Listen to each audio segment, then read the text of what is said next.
Gue mau ceritain pengalaman seorang cewek namanya Tika. Tika, oke. Umurnya tuh 22 tahun dan dia tuh tinggalnya di Bandung.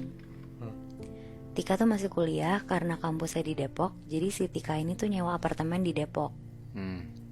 Bisa dibilang Tika ini jarang banget pulang ke rumah, apalagi semenjak almarhumah mamanya tuh meninggal 1 tahun lalu. Oke. Jadi Tika benar-benar lebih banyak ngabisin waktu di apartemennya yang di Depok. Sampai akhirnya pas Tika lagi libur semester, Tika kepikiran buat pulang ke rumahnya yang di Bandung. Walaupun sebenarnya rumah di Bandungnya ini tuh kosong, cuma ada orang yang jaga doang. Karena dari kecil Tika emang tinggalnya sama mamanya aja berdua. Oh, dia anak tunggal. Iya, dia anak tunggal Moy. Terus. Itu juga jadi alasan terbesar kenapa Tika udah lama gak pulang ke rumahnya. Ya karena setiap dia pulang ke rumah, dia tuh jadi sedih lagi sama dia kepikiran mamanya yang udah gak ada. Jadi Tika nih berusaha buat ngedistract pikirannya dengan dia tinggal dan kuliah di Depok. Tapi karena dia juga bingung mau ngapain lagi di Depok, akhirnya dia pulang ke rumahnya. Tika naik travel dari Depok ke Bandung. Sebenarnya pikirannya Tika tuh selalu mamanya. Dia selalu ingat apapun yang dia dan mamanya lakuin di rumah. Tika juga sempat netesin air mata pas di travel.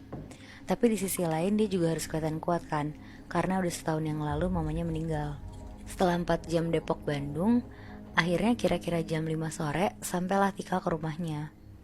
Dari pas masuk pagar, Tika mikir apa dia jual aja ya rumah ini. Karena dia ngerasa rumahnya tuh gede banget untuk dia tinggalin sendiri.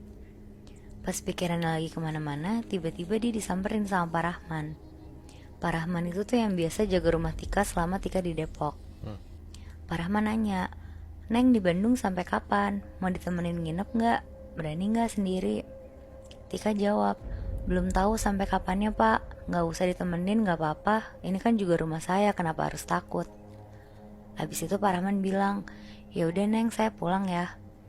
Akhirnya Pak Rahman pulang. Tika lanjut beres-beres masukin baju-baju yang dikoper ke lemarinya. Karena ada Pak Rahman yang lumayan sering bersihin rumah, jadi rumah Tika tuh rasanya bener-bener kayak rumah yang masih ditempatin orang setiap hari gitu Moy, Bi. Keberdebu lah ya. Iya, Tika juga gak ngerasa asing sama rumahnya. Pokoknya ngerasanya nyaman banget. Sampai akhirnya udah sekitar jam 9 malam, Tika posisinya lagi nonton TV di ruang keluarga. Pas lagi nonton, tiba-tiba dia nangis kejar banget.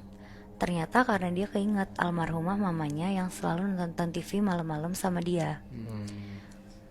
Pokoknya apapun yang Tika lakuin di rumah itu tuh dia ngerasa bawaannya tuh selalu sedih. Akhirnya sekitar jam 11 malam dia mutusin untuk masuk kamar dan siap-siap tidur. Pas mau tidur, Tika berdoa dan bilang kalau dia tuh mau banget disamperin mamanya di rumah ini. Pokoknya dia tuh mau ngobrol sama mamanya untuk terakhir kalinya. Dia berdoa sambil nangis-nangis saking sedihnya. Pas jam 2 pagi, Tika tiba-tiba kebangun. Dia kayak ngedenger suara TV di bawah tuh nyala. Terus disamperin kan sama Tika ke bawah. Pas dia lagi jalan ke bawah turun tangga, tiba-tiba dia denger kayak suara mamanya tuh lagi ketawa.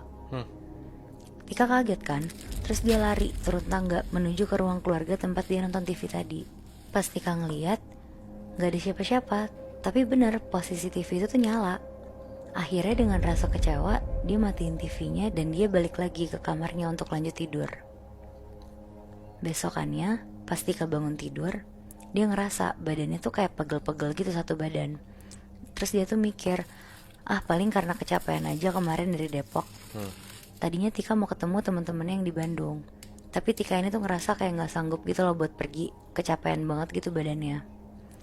Akhirnya dia mutusin untuk di rumah aja, istirahat dulu baru besok pergi ketemu teman-temannya. Karena Tika sendirian, jadi dia sebenarnya gabut kan. Akhirnya dia ke kamar mamanya dan dia buka-buka album foto lamanya. Pas dia buka, dia kaget banget. Tiba-tiba ada suara, "Tika, Tika."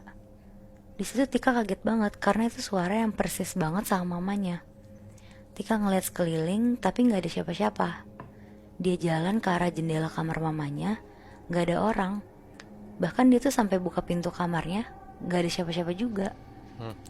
Tapi di situ Tika agak seneng, karena dia ngerasa mamanya tuh denger doa dia. Akhirnya dia nyoba nyari dan dengerin suara yang manggil dia itu. Tika keluar kamar, dia jalan, masih ada tuh suaranya. Makin lama suaranya makin jelas dan asalnya tuh ternyata dari lantai 3 rumahnya. Nah, lantai 3 rumahnya itu tuh loteng. Tapi di situ Tika tetap ikutin suaranya. Dia naik ke tangga atas, jalan pelan-pelan. Pas dia buka pintunya, Tika ngeliat ada sosok mirip banget sama mamanya lagi duduk ngebelakangin pintu sambil bilang, "Tika, sini nak, mama pulang." Hah? Di situ Tika lari masuk ke loteng, nyamperin kursi tempat duduk mamanya. Pas dia ngeliat mamanya, Tika mau meluk mamanya, tapi pas dipeluk, mamanya hilang, bener-bener langsung gak ada. Hah?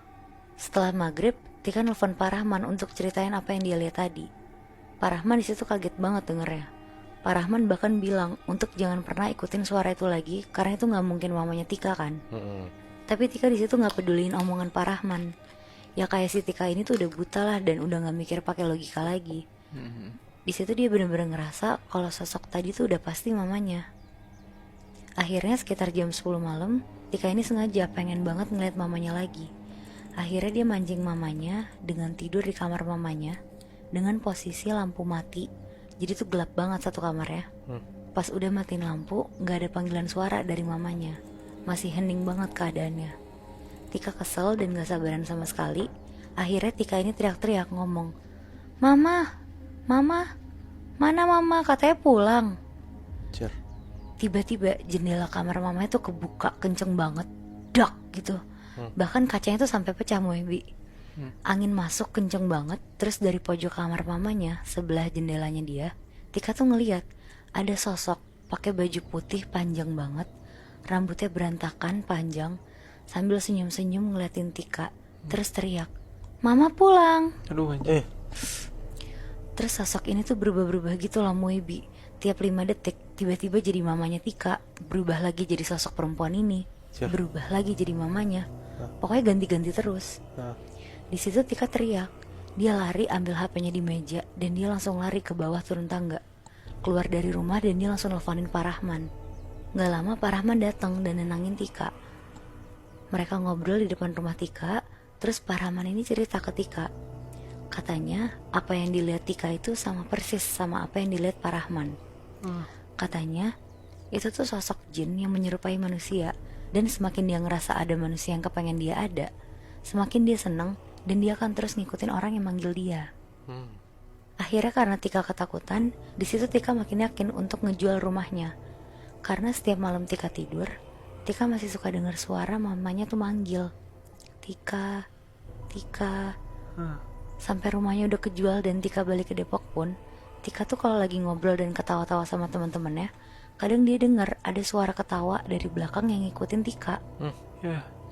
Tapi karena Tika tahu itu bukan mamanya, jadi dia benar-benar udah gak peduliin suara itu sama sekali.